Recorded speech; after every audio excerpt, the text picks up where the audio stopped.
Hello everyone, good morning.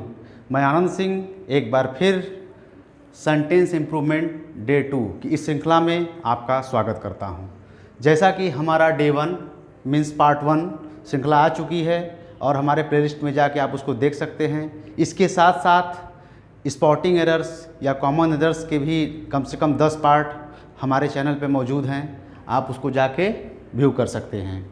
ठीक है, तो आइए समय को बर्बाद न करते हुए हम एक एक क्वेश्चन को डिस्कस करते हैं। इसका रूल क्या है, इसमें करना क्या होता है, एक्चुअली है ये सेंटेंस इम्प्रूवमेंट। आप समझिए, इसका मतलब होता है वाक्य में सुधार। जैसे ये जो अंडरलाइन पार्ट है ये आपके एग्जाम में ऐसे बोल्ड किया रहेगा, आपको पता चलेगा हमें इस पार्ट में इम्प्रूवमेंट करना है। जैसे मैंने यहाँ पे अंडरलाइन करके इसको शो किया है। ठीक है, तो आपको क्या करना है, इसमें इम्प्रूवमेंट करना है। तो इम्प्रूवमेंट करना है, तो यदि ये जो है लिखा हुआ है इसमें इम्प्रूवमेंट की आवश्यकता नहीं है तो आपका क्या होगा, नो इम्प्रूवमेंट। मतलब इसमें सही है, हमें कोई सुधार नहीं करनी है, तो आपका ऑप्शन डी हो जाएगा। ठीक है, नो इम्प्रूवमेंट का ऑप्शन हो जाएगा। यदि कोई सुधार करना है, आपको लग रहा है ऐसा ग्रामेटिकली पॉइंट ऑफ व्यू से, अंडरस्टैंडिंग पॉइंट ऑफ व्यू से, ठीक है, वोकेब पॉइंट ऑफ व्यू से, किसी भी एंगल से लग रहा है कि हमारे ये जो अंडरलाइंड पार्ट हैं उसमें कोई करेक्शन करने की आवश्यकता है, तो आपका ये तीनों ऑप्शन जो है आपका स्वागत कर रहे हैं। ऑप्शन ए, बी, सी, आप कोई भी चूज़ कर सकते हो। ठीक है, तो इसका रूल आप समझ गए क्या करना है। इसी के साथ हम लोग आइए स्टार्ट करते हैं। पहला क्वेश्चन है the police investigated into the matter. The police investigated into the matter. ठीक है, अब इसको आप सॉल्व करने का प्रयास करें। थोड़ा समय आपके लिए, फिर हम लोग इसको डिस्कस करेंगे। ठीक है, आइए शुरू करते हैं। इसका जो ऑप्शन होगा वो सी जो है करेक्ट है। एक्चुअली होता क्या है, यहाँ मैं एक रूल लिख दे रहा हूँ, पेपर पेन लेके बैठो आप, जो जो रूल आए उसको नोट करते चलिए। इंपॉर्टेंट कॉन्सेप्ट है, एसएससी में आए हुए सारे प्रीवियस ईयर्स के क्वेश्चंस हैं ये सब। ठीक है, आप लोग इनको नोट करते चलिए। यहाँ पे मैं रूल लिख रहा हूँ, इसको आप नोट कर लें। पहली चीज़ जो आपका 1 है, क्वेश्चन नंबर 1 है, उसका सॉल्यूशन ये है TIGATED, इन्वेस्टिगेटेड इस द केस या मैटर।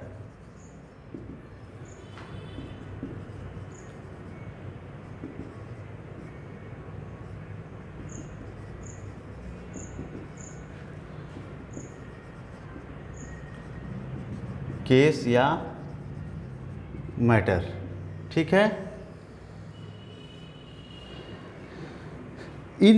इन्वेस्टिगेटेड के साथ आप इनटू का यूज़ नहीं करोगे। ठीक है, तो यहाँ पे इन्वेस्टिगेटेड द केस या मैटर होता है, तो या आप यहाँ से इनटू को आप हटा दोगे। ठीक है, तो इसका ऑप्शन जो है हो जाएगा द मैटर। ठीक है, यदि यहीं पे जो इन्वेस्टिगेटेड लिखा हुआ है उसके जगह पे इंक्वायर रहता या ये इंक्वायर रहता, एक आई से है एक ई से है, इंक्वायर दोनों का मतलब होता है पूछताछ करना, इनके साथ इनटू का प्रयोग होता है। अगर ये यहाँ पे रहता तो ये सही होता। जैसे आप यहाँ कर देते QUIRED, इंक्वायर्ड कर देते आप। ठीक है, तो ये सेंटेंस सही हो जाता। फिर ये सेंटेंस सही होता क्योंकि इंक्वायर्ड के साथ इनटू का प्रयोग होता है, इनटू द केस मैटर प्रयोग। लेकिन इन्वेस्टिगेटेड के साथ आप जो है इनटू का यूज़ नहीं करोगे। ठीक है, तो इसलिए यहाँ पे इनटू को हटा दोगे तो द मैटर आपका ऑप्शन सी राइट हो जाएगा। ठीक है, उम्मीद है समझ में आ गया होगा। इसका कहना ये चाहता है पुलिस ने क्या किया, जांच पड़ताल की, पूछताछ की, मैटर की, मामले की। पुलिस ने मामले की जांच पड़ताल किया। ठीक है, सेकंड क्वेश्चन पे चलते हैं। सेकंड क्वेश्चन है if I was you I should tell him the truth. ठीक है, इसको सॉल्व करने का प्रयास करें। बहुत ही प्यारा कॉन्सेप्ट है, एग्जामिनर का फेवरेट रूल है ये, काफ़ी क्वेश्चंस इससे बनते हैं। कई बार इस रूल्स को रिपीट किया है। मैं तो कहता हूँ इस गोल्डन रूल की श्रेणी में आप रखिए और वेरी वेरी मोस्ट इंपॉर्टेंट इस करके इसको जो है आप नोट कर लीजिए। आइए शुरू करते हैं। यहाँ पे जो इसका ऑप्शन होगा वो वर यू होगा। अब यहाँ पे प्रॉब्लम ये आई कि आई के साथ अगर आई सब्जेक्ट है तो यहाँ पे वर तो आई के साथ होता नहीं है, ठीक है। आई वाज हो सकता है, आई एम हो सकता है, लेकिन आई वर तो होता नहीं है, तो वर कैसे आ गया। तो आप इस बात को समझ लीजिए, इसको लॉक कर लीजिए अपने दिमाग में। यदि कभी पास्ट के अनफुलफिल्ड विश कंडीशन डिजायर, मतलब पास्ट की ऐसी इच्छा जो पूरी ना हो, ठीक है, ऐसी शर्तें जो पूरी ना हो, ठीक है, ये समझ लीजिए ख्याली पुलाव, ठीक है, जो पूरी ना हो। अगर ऐसी बातें किया जाए सेंटेंस में, तो आपका ये जो be form of the verb है, be form of the verb मतलब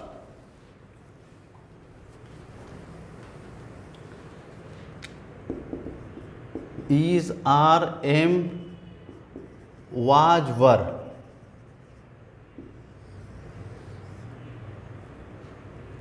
ये सब होते हैं। इज, आर, एम, वाज,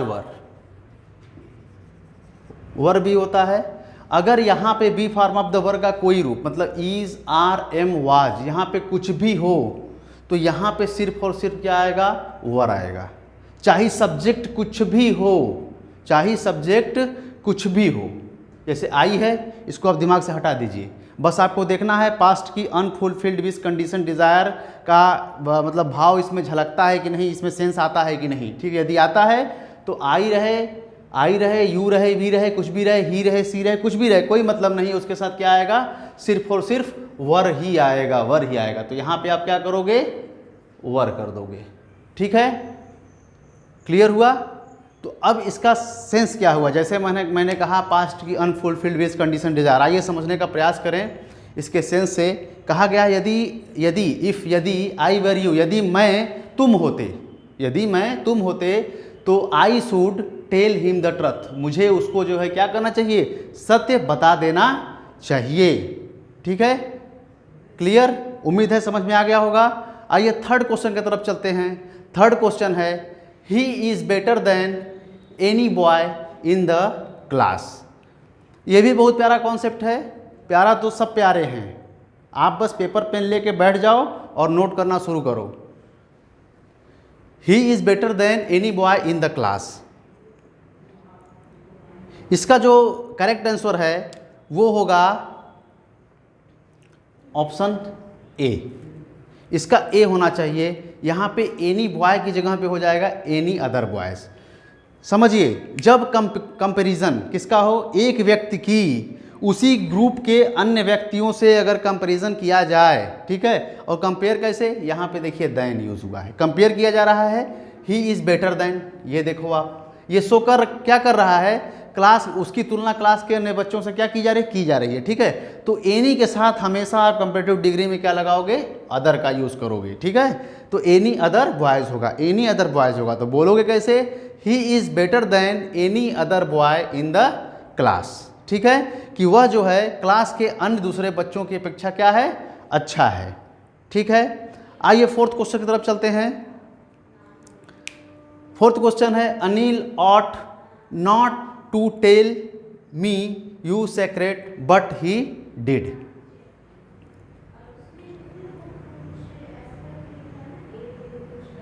ठीक है, तो इसका जो करेक्ट आंसर होगा वो होगा ऑप्शन सी होगा। यहाँ पे हम टू हैव टोल्ड कर देंगे, टू टेल के जगह पे अगर मैं टू हैव टोल्ड कर दूंगा तो ये सेंटेंस एकदम बिल्कुल राइट हो जाएगा। अब इसमें होता क्या है, इसको भी आप नोट कर लीजिए। यहाँ पे ये क्वेश्चन नंबर 4 का एक्सप्लेनेशन है। यहाँ पे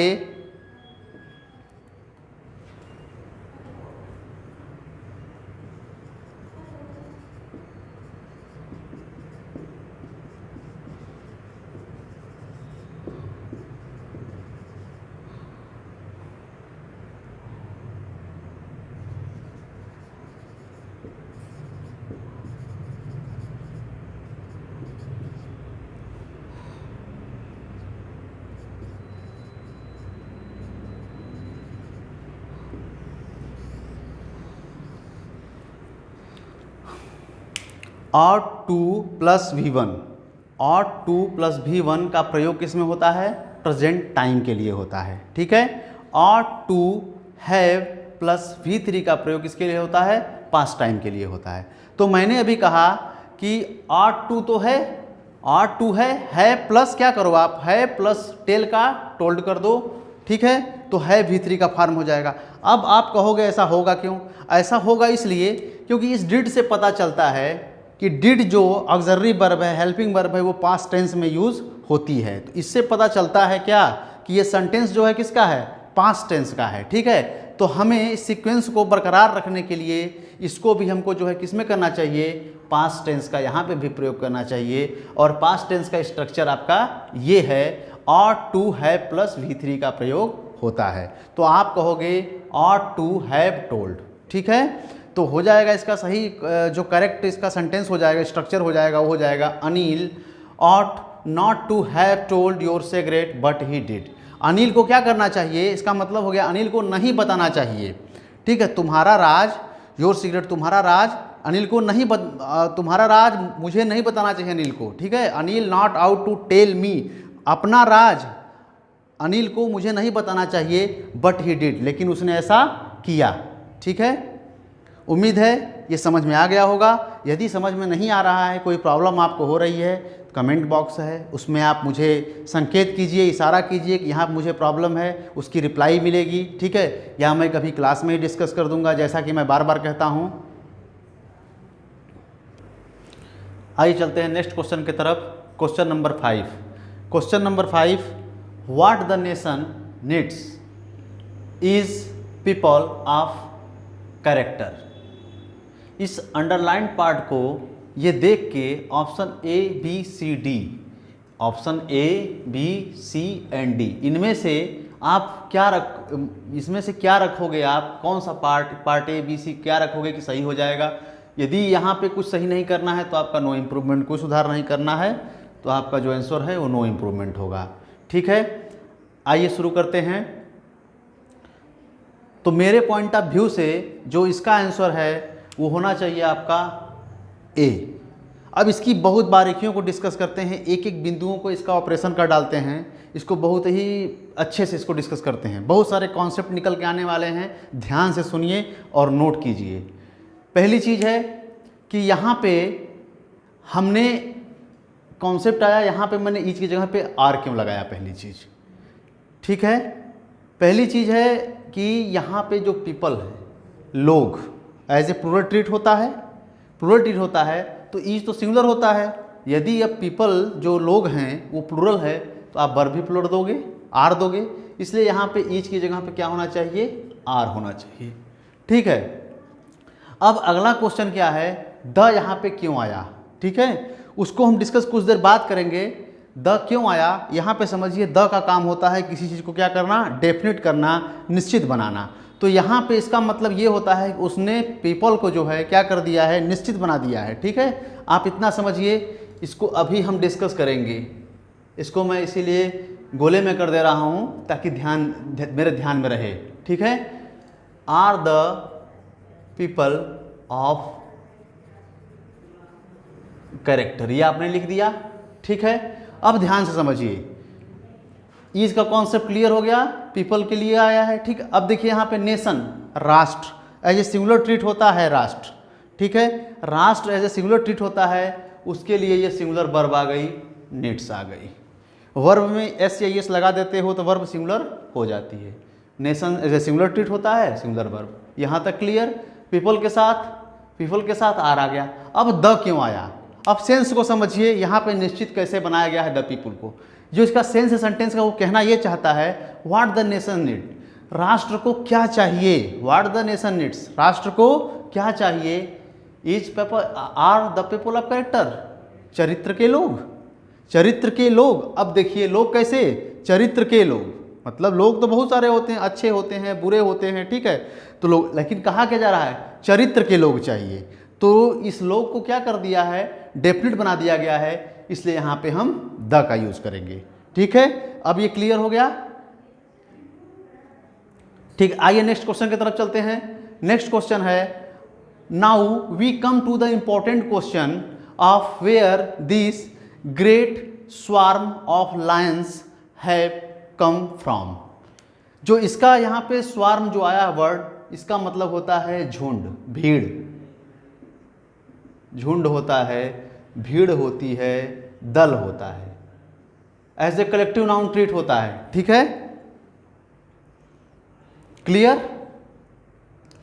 अब यहाँ पे जो इसका आंसर होगा, ठीक है, वो होगा, हम यहाँ पे सी कर देंगे तो इम्प्रूवमेंट हो जाएगा। हैज़ कम फ्रॉम, यहाँ पे आप कर दोगे हैज़ कम फ्रॉम कर दोगे तो ये सेंटेंस आपका राइट हो जाएगा, हैज़ कम फ्रॉम। ठीक है, अब इसको डिस्कस करते हैं हैज़ कम फ्रॉम क्यों आएगा। ठीक है, अब यहाँ पे बहुत लोगों को ये प्रॉब्लम हुई होगी कि ये लॉयंस, ये तो प्लूरल है तो हैव तो प्लूरल आया है, सही है नहीं। फिर मेरे कॉन्सेप्ट पे जाइए, कई बार मैं बता चुका हूँ, कई बार मैंने बताया है, एक बार फिर बता रहा हूँ, ध्यान से सुनिए। आपके बाद ऑब्जेक्टिव केस का प्रयोग होता है, तो objective case as a lions जो है as a objective case treat होगा, जो सब्जेक्ट का काम आपका नहीं करेगा, तो इसको आप भूल जाइए कि ये सब्जेक्ट है।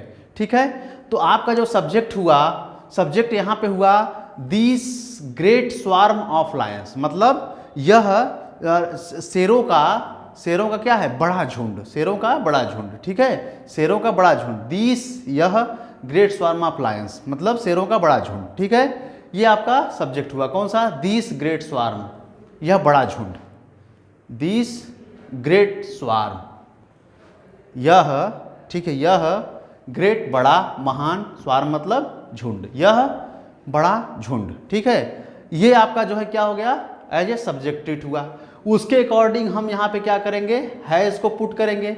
अब एक कंफ्यूजन यहाँ पे और आएगी, झुंड भीड़ दल, झुंड भीड़ दल तो कलेक्टिव नाउन है, और झुंड भीड़ दल से तो कई लोग आ जाते हैं। ठीक है, कई जानवर आ जाएंगे, कई शेर आ जाएंगे। ठीक है, तो इसको हमें प्लूरल ट्रीट करना चाहिए, हैव सही होना चाहिए। लेकिन आप समझिए, जब कलेक्टिव नाउन जैसे सिंगुलर ट्रीट होता है, कब, जब वो किसी को क्या करता है, यूनाइटेड शो करता है। मतलब यूनाइटेड मतलब क्या होता है, जब एकता को शो करता है, यूनिटी को शो करता है कलेक्टिव नाउन, तो वह एज ए सिंगुलर ट्रीट होता है। लेकिन जब वहीं पे अलगाव को, सेपरेशन को शो करता है, अलगाव को शो करता है, तो क्या होता है, वो प्लूरल होता है। ठीक है, तो यहाँ पे जो कहा गया है, यह महान झुंड, यह बड़ा झुंड कहा गया है। यहाँ पे झुंड को क्या किया गया है, यहाँ पे यूनिटी को शो सेंटेंस में कराया जा रहा है। यूनिटी मतलब एक साथ झुंड जो आया हुआ है। ठीक है, इसलिए यहाँ पे जो वर्ब आपका होगा, वो वर्ब जो होगा वो क्या होगा, सिंगुलर होगा, तो हैव का हैज़ होगा। ठीक है, आइए इसको समझने का प्रयास करें।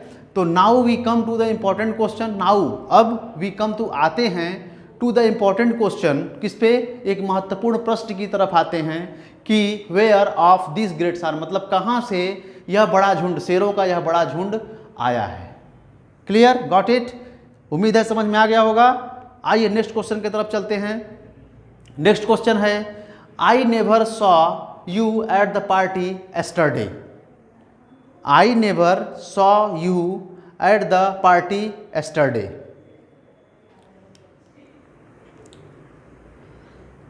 आइए इस पर डिस्कस करते हैं। इसका जो करेक्ट आंसर होगा, ठीक है, वो जो करेक्ट आंसर होगा इसका, वो होगा बी, डिड नॉट सी। अब देखिए, ये सेंटेंस का स्ट्रक्चर तो बिल्कुल सही है। पास्ट एंड डेफिनिट में आप नेवर के साथ वर्ब की, नेवर के साथ आप वर्ब की सेकेंड फॉर्म दोगे, V2 का यूज करोगे, किसमें, पास्ट में, सिंपल पास्ट में। नेवर के साथ V2, नेवर के साथ V2, सी का सा हो गया, तो नेवर लगा है, V2 यूज हो गया, इसका प्रयोग बिल्कुल सही है। ठीक है, नेवर V2। लेकिन नेवर का मतलब क्या होता है, कभी नहीं, नेवर का मतलब होता है कभी नहीं, कभी नहीं। अब जरा आप इसके सेंटेंस को निकालिए, पास्ट में ही इसके सेंस को आप एक्सप्रेस कीजिए। I never saw you at the party yesterday, मैंने तुम्हें कल की पार्टी में कभी नहीं देखा, मैंने तुम्हें कल की पार्टी में कभी नहीं देखा। जरा ध्यान से समझिए, यहाँ मैंने तुम्हें कल की पार्टी में कभी नहीं देखा, कल की पार्टी हुई और कभी नहीं देखने की बात कहाँ से आ गई, कल की पार्टी में मैंने तुम्हें कभी नहीं देखा, तो कल तो पार्टी हुई, तो कभी नहीं देखने की बात ही कहाँ है। तो होना चाहिए ये कि मैंने तुम्हें कल की पार्टी में नहीं देखा, कल की पार्टी में नहीं देखा, ये ना होना चाहिए। आप ऐसा बोल सकते हो कि मैंने तुम्हें इस तरह की पार्टी में कभी नहीं देखा, ये तो सही है भाई। इस तरह की पार्टी है, मतलब क्या है, अच्छी पार्टी है, बुरी पार्टी, जो भी पार्टी है, ठीक है, एक पार्टी का क्राइटेरिया है, एक पार्टी का कैटेगरी है। तो ऐसी पार्टी कभी नहीं देखा। ये हो सकता है भाई इस तरह की पार्टी मैंने कभी नहीं देखा, वो सही है, लेकिन कल तो पार्टी हुई तो कभी नहीं देखने का सवाल ही नहीं होता है। तो ये होना चाहिए मैंने तुम्हें कल की पार्टी में नहीं देखा। ठीक है, तो पास्ट इंडेफिनिट का नेगेटिव बनाने के लिए आप क्या देते हो, did plus not plus verb की फर्स्ट फॉर्म आप देते हो। सिंपल पास्ट में जब नेगेटिव सेंटेंस का स्ट्रक्चर देना हो आपको तो आप डिड नॉट प्लस वर्ब की फर्स्ट फॉर्म का प्रयोग करते हो, डिड नॉट सी हो जाएगा। ठीक है, तो यहाँ पे जो होना चाहिए वो होगा नेवर सॉ। नेवर सॉ की जगह पे आपका होना चाहिए, नेवर सॉ की जगह पे होना चाहिए did not see, did not see होना चाहिए। नेवर सॉ की जगह पे डिड नॉट सी कर दोगे, सेंटेंस सही हो जाएगा। अब इसका शेष निकलेगा मैंने तुम्हें कल की पार्टी में नहीं देखा। अब ये सेंटेंस आपका एकदम करेक्ट हुआ। ठीक है, तो बस आज के लिए इतना ही। कल फिर सेंटेंस इम्प्रूवमेंट डे 3 मतलब पार्ट 3 लेके मैं आनंद सिंह आपको फिर जो है कुछ क्वेश्चन एग्जाम में आए हुए क्वेश्चन को आपके समक्ष डिस्कस करूंगा। तब तक आप जो है एंजॉय कीजिए, अपनी स्टडी को जारी रखिए, अपने समय का यूटिलाइज कीजिए। कल हम फिर मिलेंगे। Thanks a lot.